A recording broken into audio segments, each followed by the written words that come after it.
Good morning, everyone. It's a beautiful Saturday morning back at Union Center. Thank you again for joining me this week. I'm really excited to talk to you guys about the next part in the energy bus, rules 7 and 8.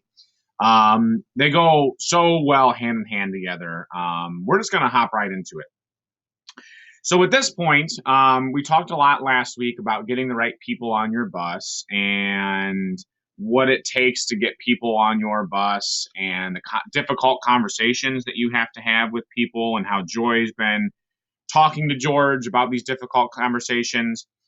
And now that we've gotten the people on our bus, essentially, how do we keep them there? How do we keep people there and how do we attract people to our bus? So we are on page 103. And this chapter is entitled The Chief Energy Officer.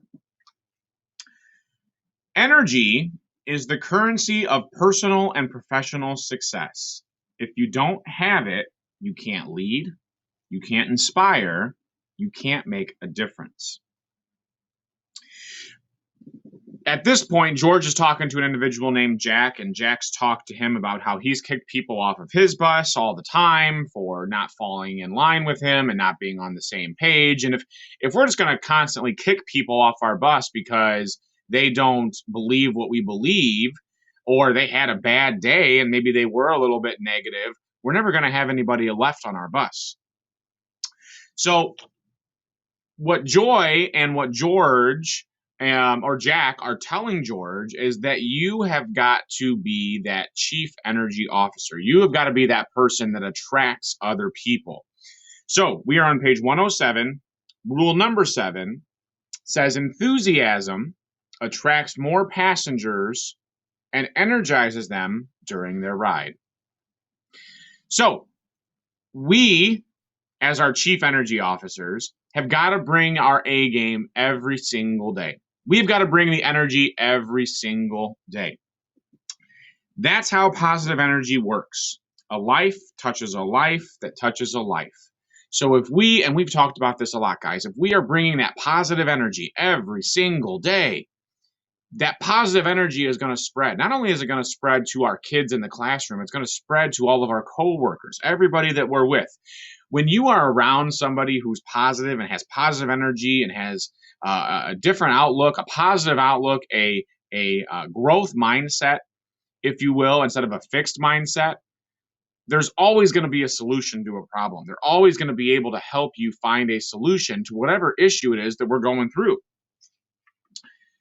So we're on page 108 now.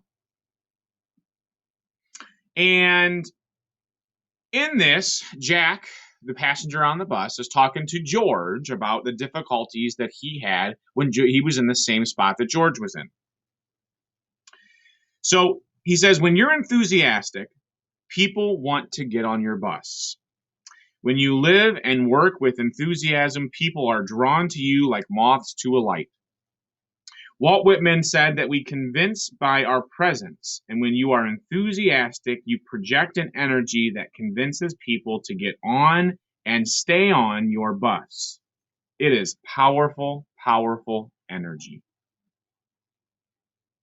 I remember I went to a conference, and it was either last year or 2 years ago, and the speaker there was talking about teachers, and he was talking about leaders, and he was talking about principals, and he was talking about custodians. And he said, when you're the type of person that comes in and you are responsible for other people, they need to be able to know that you are that steady Eddie, that you are just moving from one point to the next.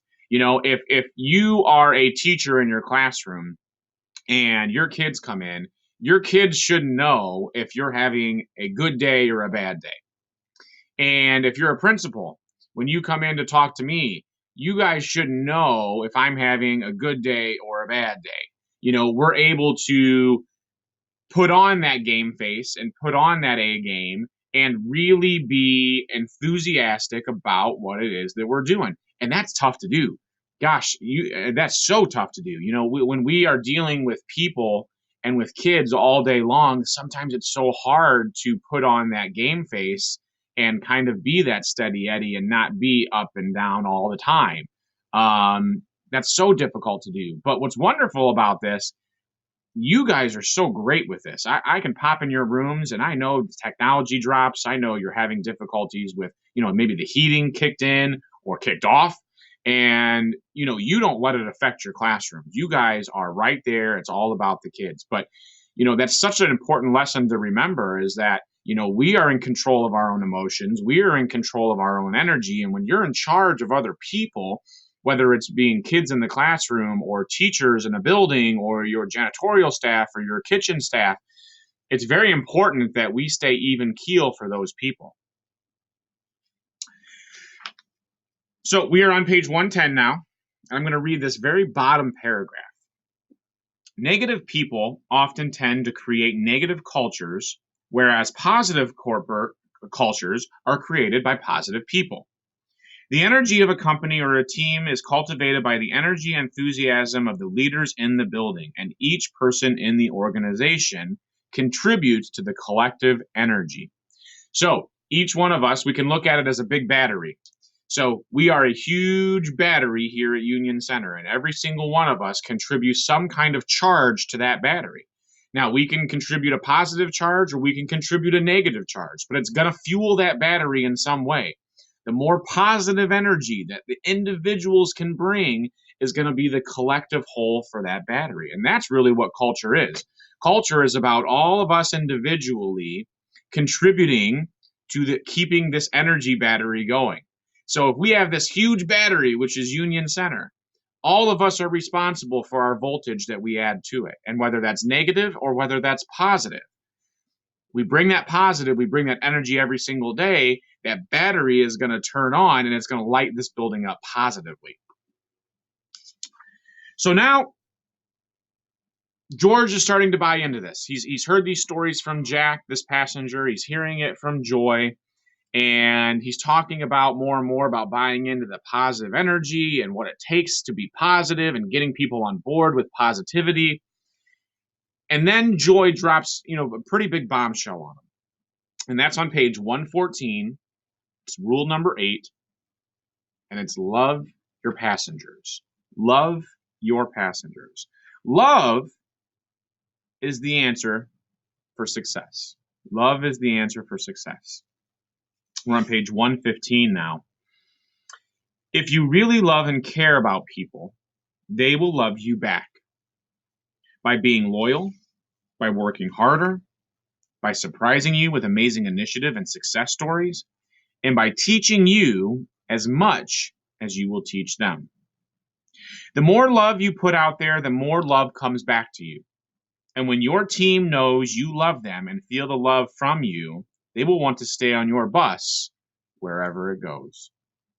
Now, this is fundamental. We always talk about whether it's teaching or leadership or coaching or it doesn't matter. Relationships are the key to everything. Relationships are the key to everything. Very early on in my career, when I was a coach, I worked for a lot of veteran coaches, wonderful as assistant, and having conversations with them. I would ask them, what's the key to your success? How are you so successful and been doing this for so long? And I thought he was going to give me a long-winded answer on X's and O's or on putting in long hours. And he said, Pat, really, you have to get to know your kids. You have to get to know your kids and you have to build a relationship with them. Once you have built a relationship, those kids will do anything for you. They will run through a brick wall for you. But you have to be invested in them. You have to get to know them. You have to create genuine relationships with them in order to get that success. And that's always stuck with me. And I've done that in every aspect of my life. When I was a coach, when I was in the classroom, now as a principal, my goal is to create genuine relationships with my students here, with you guys, with my parents. And creating those relationships and creating those bonds gets people on your bus. It lets people know that you care about them. And if people know that you care and love them, they will do anything for you. They will run through a bus for you.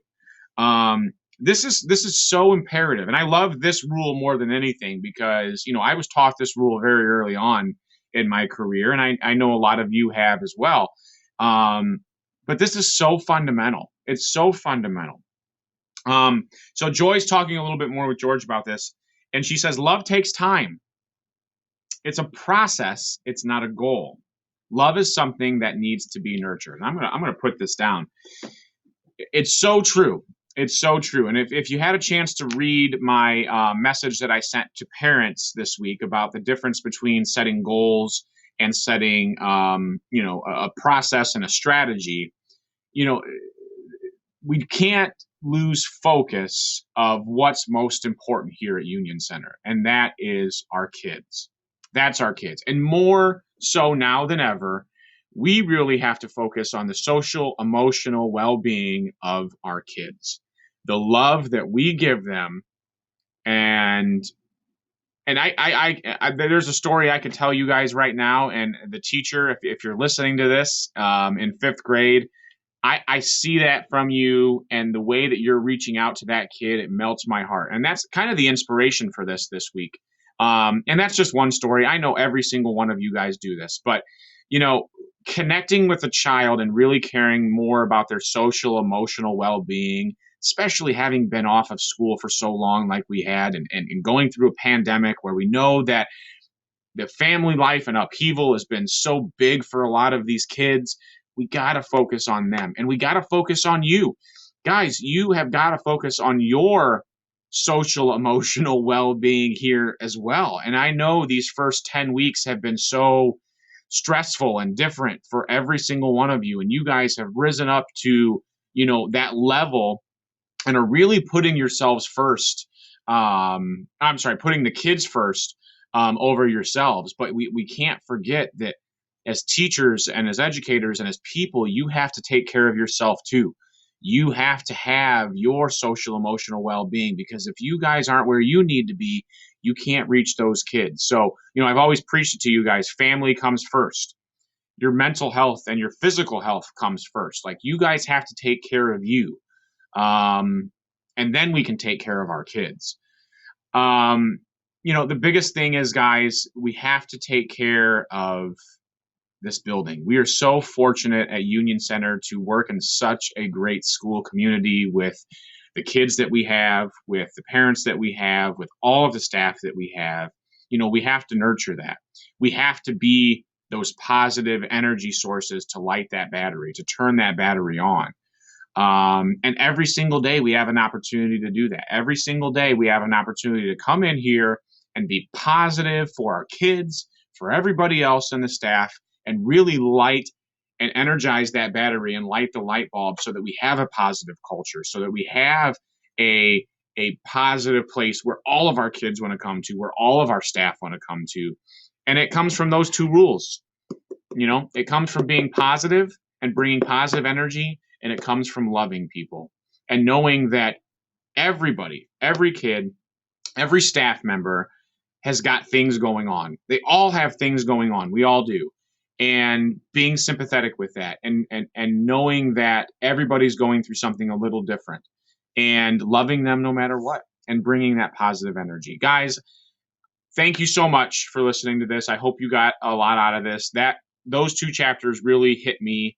And I do those things now. I do them with you. I do it in my relationships with Kristen and with Ben and with my friendships, and really nurturing those things. So I wish you guys a very happy weekend. Go outside, enjoy this beautiful fall weather. It's chilly. It's a perfect day for a walk. Go outside, get some sun. Try and enjoy these last couple of nice days that we have coming.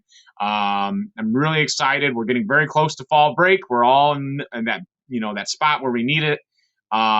Enjoy your weekend. Energize. Get ready for Monday, and we'll be back at it in just a couple days. Thanks, guys.